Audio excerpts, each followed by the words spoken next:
हम भारतीय हर चीज़ की तरह जियोपॉलिटिक्स को भी इमोशनल तौर पर लेते हैं, लेकिन हमें कभी भी जियोपॉलिटिक्स को इमोशनल तौर पर नहीं लेना चाहिए। लेकिन फिर भी कुछ लोग कहते हैं कि अमेरिका हमारा दोस्त है, रशिया हमारा दोस्त है।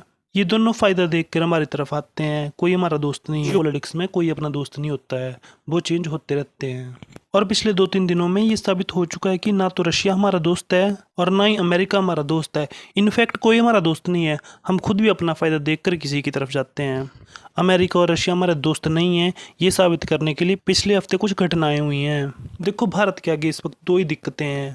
एक कश्मीर की दिक्कत है जिसको पाकिस्तान सपोर्ट करता है, और दूसरी तरफ खालिस्तान की दिक्कत है जिसे पाकिस्तान के साथ साथ वेस्टर्न कंट्री सपोर्ट करती हैं, जिनमें मेन रोल है यूएसए और कनाडा का। तो सबसे पहले बात करते हैं अपने दोस्त रूस की। ये बात तो दुनिया के हर बंदे को पता है कि भारत का सबसे बड़ा दुश्मन जो है वो पाकिस्तान है, और फिर भी रूस पाकिस्तान की मदद के लिए उसको अनाज भेजता है, उसकी आर्मी को स्ट्रॉन्ग करने के लिए उसको हथियार देता है, सस्ता तेल मुहैया करवाता है। यहाँ तक कि अब तो कुछ टाइम पहले रशिया और पाकिस्तान के बीच फ्लाइट्स बंद हो गई थी, लेकिन अब इनको फिर से ओपन कर दिया गया है। चलो, यहाँ तक तो फिर भी ठीक था, लेकिन जो खबर अब सामने आ रही है उसको सुनकर तो आपके होश उड़ जाएंगे। भारत की जहाँ इच्छा कि पाकिस्तान को पूरी दुनिया से अलग थलग कर दिया जाए, वहीं हमारा सो कॉल्ड दोस्त रशिया पाकिस्तान को ब्रिक्स जैसे महत्वपूर्ण संगठन की सदस्यता दिलवाने की फिराक में है। दरअसल ब्रिक्स का विस्तार करने का प्लान बनाया जा रहा है, और इसी कड़ी में अक्टूबर में दक्षिण अफ्रीका में ब्रिक्स सम्मेलन हुआ, जिसमें मिस्र, अर्जेंटीना, इथोपिया, सऊदी अरब और यूएई ने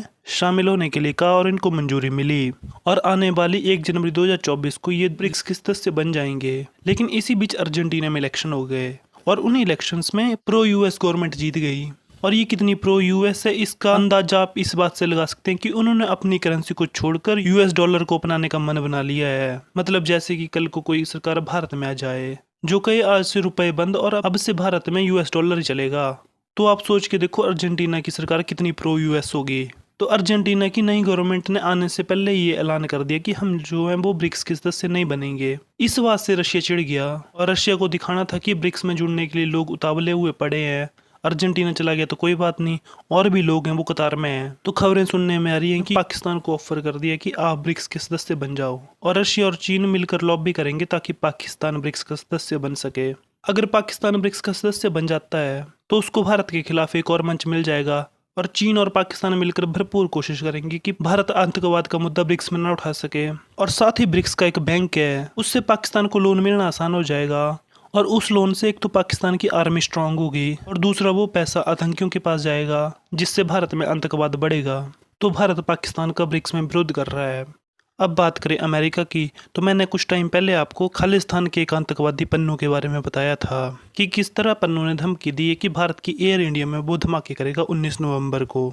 इसके बाद अमेरिका की मीडिया की तरफ से खबर आ रही है कि इंडिया ने उसे मारने का प्लान बना लिया था, लेकिन एंड टाइम पर यूएसए ने इंडिया का प्लान ब्लॉक कर दिया और इंडिया को वार्निंग भी दी, फिर से ऐसा किया तो ठीक नहीं होगा। मतलब ये सही है, जब अमेरिका खुद जाके पाकिस्तान में लादेन को मारता है तब वो सही होता है, ईरान में जाके ईरान के टॉप कमांडर को मारता है तो वो भी सही होता है। लेकिन भारत का आतंकवादी अगर यूएसए में रहता है तो भारत उसको कुछ नहीं कर सकता है। और अगर आप अमेरिका की थिंकिंग देखना चाहते हो तो उनके एक यूएस जर्नल की थिंकिंग देखो, जो डोनाल्ड ट्रंप के अंडर सेक्रेटरी ऑफ डिफेंस भी रहा था। सेक्रेटरी ऑफ डिफेंस यानी भारत का रक्षा मंत्री। उसने एक बार कहा था, be polite, be professional, but have a plan to kill everyone you meet. मतलब आप कहीं भी जाते हो तो सबसे हाथ मिलाओ, सबको स्माइल दो, लेकिन अपने दिमाग में एक प्लान जरूर रखो कि जिससे आप हाथ मिला रहे हो अगर उसे मारना पड़ जाए तो कैसे मारोगे। ये अमेरिका की थिंकिंग है, उसका कोई दोस्त वोस्त नहीं होता है।